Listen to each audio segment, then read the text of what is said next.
ঈশ্বরের বাছাই করা লোক। অনেক লোক যিশুর পিছনে পিছনে গেল। তাদের মধ্যে যারা অসুস্থ ছিল তিনি তাদের সবাইকে সুস্থ করলেন এবং সাবধান করে দিলেন যেন তার বিষয়ে তারা বলাবলি না করে। এটা হলো যাতে নবী যেসায়ার মধ্য দিয়ে এই যে কথা বলা হয়েছিল তা পূর্ণ হয়। দেখো, আমার দাস যাকে আমি বেছে নিয়েছি, ইনি আমার প্রিয়জন, যার উপর আমি সন্তুষ্ট। আমি তার উপরে আমার আত্মা দেব, আর তিনি অজিহুদীদের কাছে ন্যায় বিচার প্রচার করবেন। তিনি ঝগড়া বা চিৎকার করবেন না।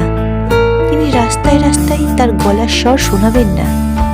ন্যায় বিচারকে জয়ী না করা পর্যন্ত তিনি থেতলে যাওয়া নল ভাঙবেন না, আর মিটমিট করে জ্বলতে থাকা সলতে নিভাবেন না। তার উপর অজিহুদীদের আশা